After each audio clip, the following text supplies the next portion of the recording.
O livro Cardiga, a História de uma Quinta, 1169-2019, de Luís Miguel Preto Batista, foi apresentado no sábado no Centro de Interpretação Templário de Almoral. A obra resulta de uma tese de estudo de investigação sobre a Quinta da Cardiga, que dá assim corpo ao livro, como aliás referiu o Presidente do município da Barquinha, Fernando Freire, na apresentação da obra. De facto, o território onde vivemos tem ventura ter uma posição de centralidade.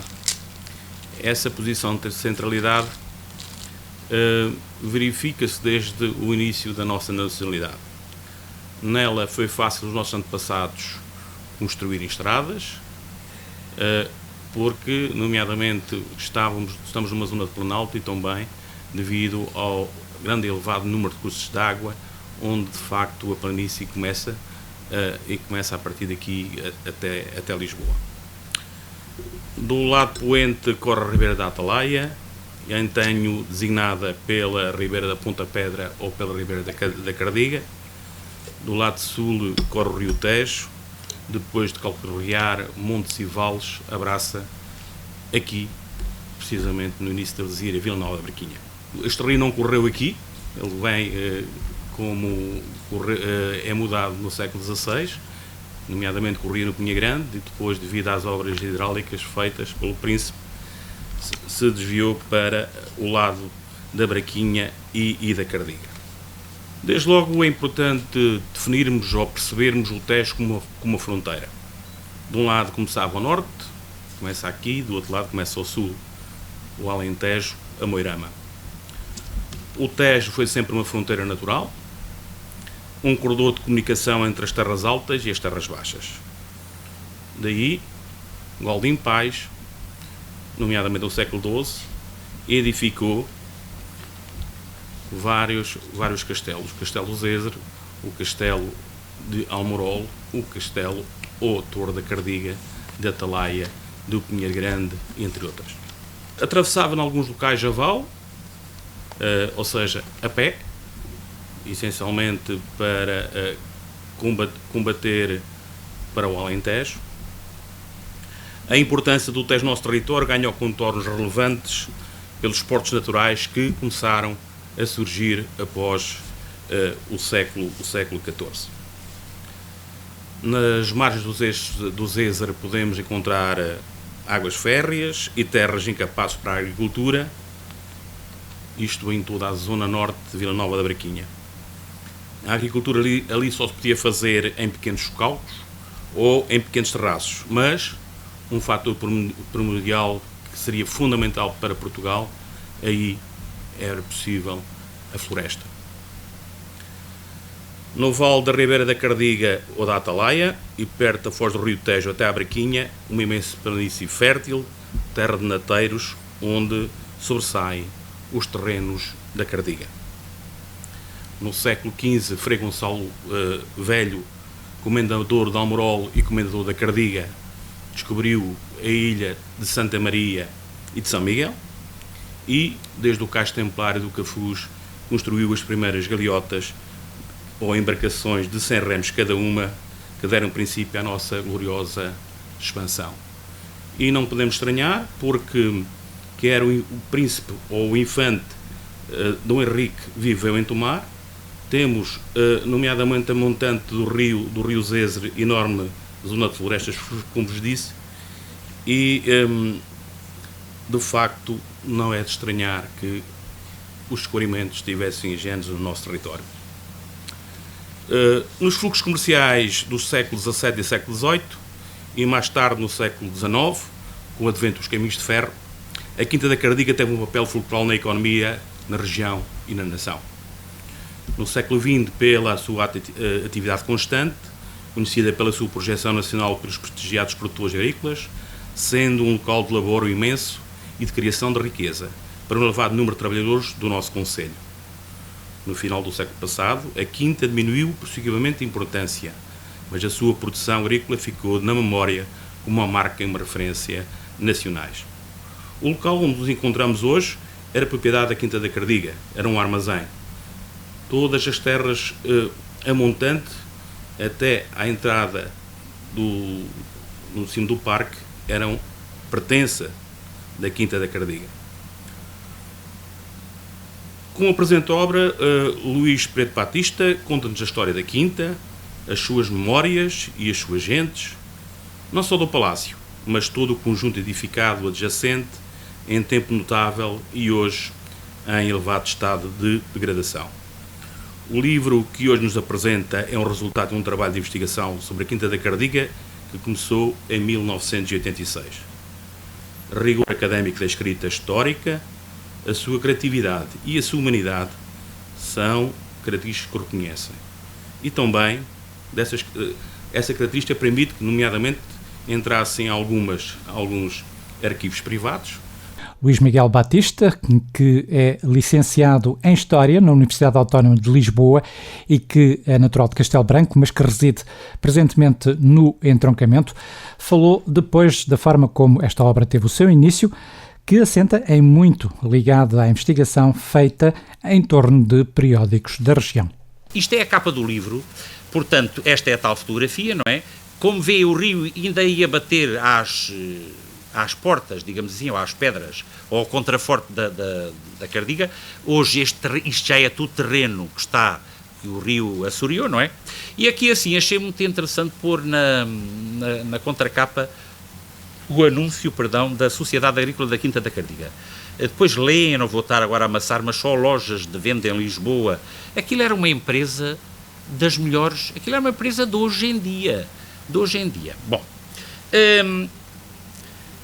temos aqui assim um mapazinho, nós todos conhecemos, mas, portanto, a relação da Cardiga com a sede da Ordem, que era Tomar, portanto, os freios da Ordem de Cristo tinham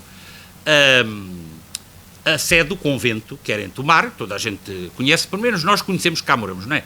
E os estrangeiros também gostam muito quando vêm. Tinham então duas quintas, que era a Cardiga, que era de onde vinham os produtos para alimentar os que moravam lá em Tomar, porque eles estavam lá fechados, estavam em clausura, o senhor Frei António de Lisboa foi o que arranjou, e tinham também a Quinta da Pedreira lá em Tomar, lá perto de Tomar. Pois também davam férias aos freiros, que quem está em clausura tem que ver verde, senão... E, portanto, eles vinham passar as férias alguns dias na Páscoa e no verão, aqui à Cardiga e também lá à própria Pedreira. E depois tinham o convento de Nossa Senhora da Luz de Carnide. Agora, temos aqui este mapa. Não existia nenhum mapa. Eu queria fazer um mapa sobre os termos antigos daqui da nossa região. Não havia. Agarrei num mapa de uma carta militar do Província Civil, pus-lhe como é que se chama aquilo? Um acetato, exatamente, ainda foi nesse tempo, e fiz eu.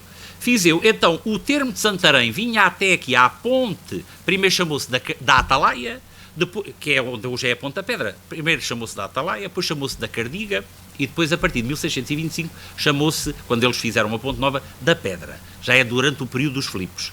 E eles, Ordem de Cristo. E depois, ao pé do palácio, passou a ser, então, a Ponte da Cardiga, quando eles a fizeram em pedra, porque a ponte era em madeira. E quando era em madeira, chamavam-lhe apenas Ponte do Palácio, que é a que está na estrada que vem aqui para a Estrada da Terra, não é? Que vem aqui para a Barquinha. Portanto, tudo o que ficava para lá da Ribeira de Santa Catarina era da Paróquia de Santiago da Ordem de Torres Novas, perdão, e aqui temos a Vila da Atalaia, e aqui temos a Aldeia da Moita, e, portanto, tudo isto era termo da Atalaia, do Conselho da Atalaia, antiquíssimo, desde o princípio da nacionalidade, e, portanto, aqui era o termo de Santarém. Quando apareceu o Conselho da Golgã, passou a ser termo da Golgã. Isto ainda é antes da mudança do Tejo, porque hoje o Tejo passa aqui assim, ao pé do Palácio, não é? O Castelo da Cardiga, nós só vemos a torre, mas o castelo está lá. O castelo está no pátio pequeno. Pode não ser original, como não é de certeza, mas o sítio, o perímetro está lá. O castelo era de torre de pedra, que é esta, não é? E era de muralhas de taipa, é o que vem no tombo de 1504. E agora encontrei na internet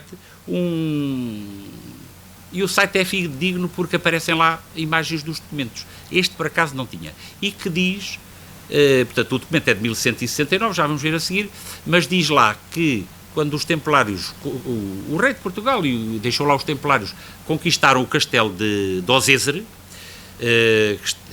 onde está o cemitério da praia, um bocadinho mais à frente, não estão lá as ruínas, que era o Castelo da Cardiga, o Castelo de lá, que era mais pequeno que o Castelo da Cardiga. Ainda tenho que averiguar isso melhor, mas como estão lá as imagens dos documentos, eu resolvi colocar. Portanto, teria um perímetro assim. Isto era uma torre amuralhada, não era nenhum grande castelo, era mais uma torre de vigia, fazia comunicação com a torre da Atalaia, e do Pinheiro, exatamente, e com outras.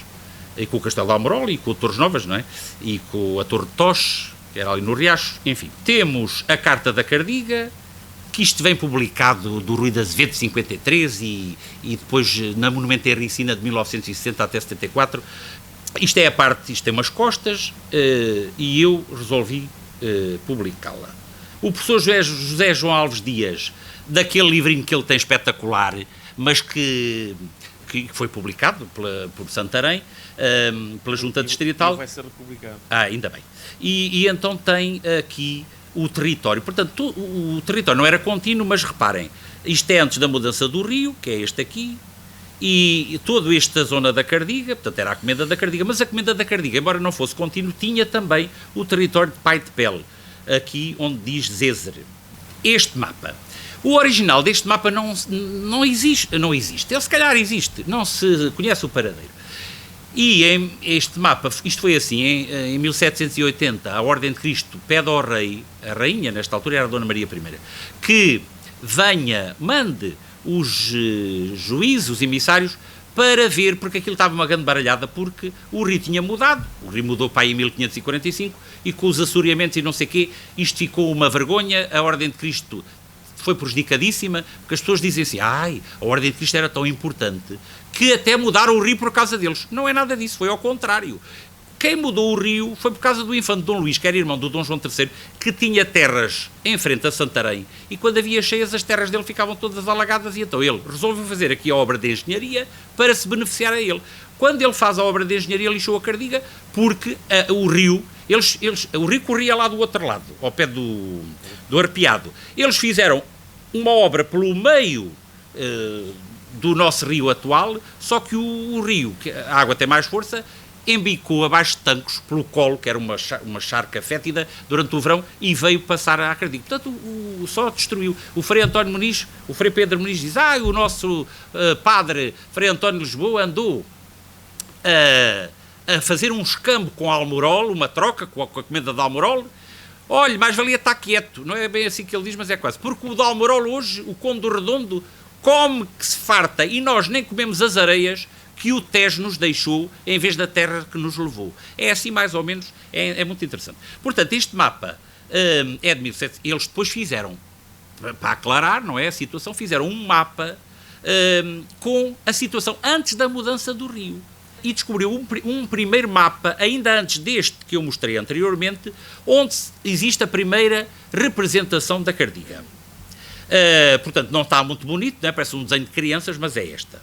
Aqui a ponta ainda de madeira, e a seguir logo, isto já é um carvão, uma coisa que se veja, sobre o Palácio da Cardiga. Vejam aqui a lógia, isto é que era, onde hoje é o jardim lá atrás, isto é que era a parte da frente. Claro que depois o rio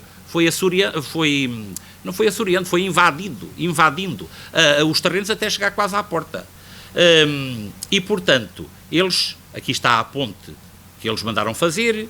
Quem mandou fazer esta ponte foi o primeiro presidente da Ordem de Cristo, já não era Dom Prior. Este até era contra o Frei António de Lisboa, porque escreveu um livro a dizer que ele que retirou o poder ao rei e não sei o quê. Isto é a adega dos frades. Aqui temos um boceto da abóbada.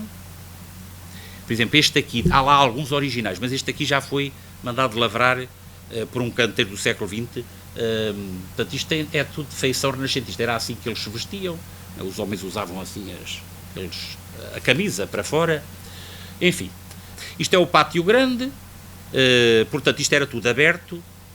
Isto aqui por cima era aberto. Depois foram os Somers que fecharam isto, porque tinham 3 famílias. Primeiro tinha o senhor Luís Sommer e a mulher, a dona Adelaide, os 3 filhos, cada um tinha uma ala. Depois morreram os pais, ficaram os filhos. Casou com o Dr. Rui de Andrade, ficou numa ala, a Condessa de Murcia ficou noutra ala, o senhor Luís Falcão de Sommer, enquanto foi vivo, ficou noutra ala, morreu, mas depois já havia filhos, já ficaram os filhos com, enfim. Era uma casa. Tiveram que cortar estas árvores todas, porque as árvores, se caíssem, ameaçavam o telhado e depois era uma chatice.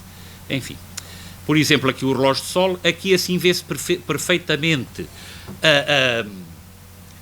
a porta nova que os Somas mandaram fazer. Os Somas põem tudo o que é deles, da Cardiga a cruz da Ordem de Cristo. Mas aqui ainda se vê a verga da porta.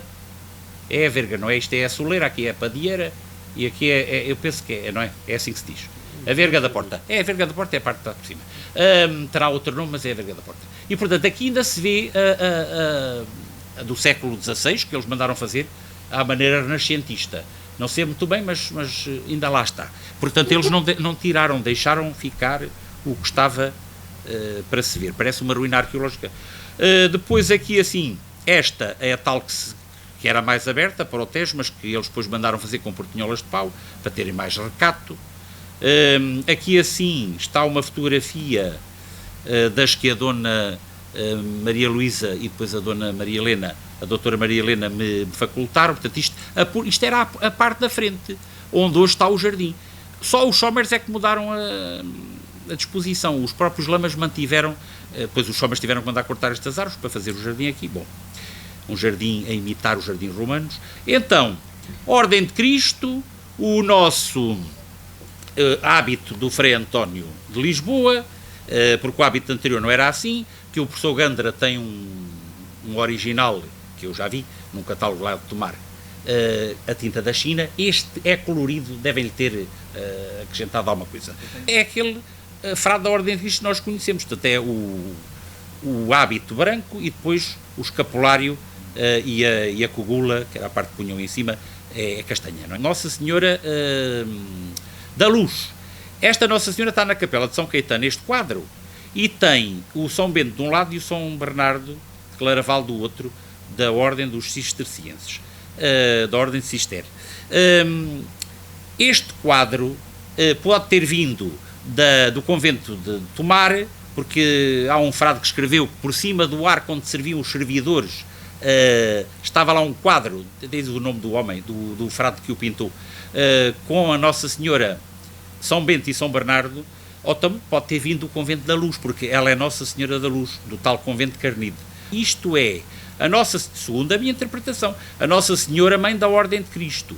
Tem aqui os frades, depois tem um com uma coroa, com a tiara papal, porque o Frei Pedro diz assim: nós, quando morreu o nosso pai, Frei António de Lisboa, já tínhamos bispos, irmãos nossos investidos em bispados, até já tínhamos irmãos em Roma, só faltou chegar a Papa. E quando ele morreu nós perdemos tudo, perdemos o nosso pai e perdemos os cargos dos nossos irmãos. Portanto, assim que morreu algum que era bispo, eles acabaram. O Dom Manuel quis fazer o ramo feminino da Ordem de Cristo, mas nunca fez. E o Filipe I a mesma coisa. E, portanto, eu penso, não se sabe de onde é que este retábulo veio, mas ele é em pedra, é de boa escultura, de boa oficina, mas eu penso que isto que representaria a ideia deles, a mãe, a Nossa Senhora Mãe da Ordem de Cristo, porque estas são freiras. Aqui o retábulo estava assim, em 1990, já tinha aqui, está por trás da adega, já tinha aqui muita tinta a saltar, e, portanto, em 2007 estava assim. Até com a umidade, a cara de uma freira, isto é um relevo, não é? Um alto relevo, a cara da freira saltou. Estava lá em cima e disse ao Dr. Rui de Andrade: guarde esta cara, porque isto um dia vai ser restaurado. Pronto. Hoje, não comento, de qualquer maneira, vem aqui, é renascentista, o frontão triangular, etc, etc, etc. Pronto. E foi comprado pelo Sr. Luís Sommer, antes ainda de comprar a Quinta da Cardiga. Ele já pensava em Ordem de Cristo. E ali colocou. Bom, quando foi da tal coisa, da tal demanda com a coroa, que eles diziam: a coroa tem mais do que pensa, e nós até temos menos, mas nós queremos o que é nosso, e fique lá a Vossa Alteza com o que é vosso. E então mandaram fazer os marcos. Como sabem, não sei se sabem, a cruz da Ordem de Cristo é a que está no livro, não é? A original, que era grega, com os braços todos iguais, mas depois os Filipes, quando tiveram cá o primeiro e o segundo, mandaram fazer uma cruz nova, é a cruz latina, que é esta. A quinta tinha vinhos, tinha tudo, isso está tudo no livro, e até dava às pessoas que compravam, que tinham restaurantes, um catálogo e mandaram fazer uma fotografia do Tejo. Há muitas, mas eu acho que esta que é bonita. Não está muito nítida, mas enfim. Isto tinha um bocadinho da história da Cardiga, depois lá dentro tinha vários prospectos, como eu pus 2 grandes no livro.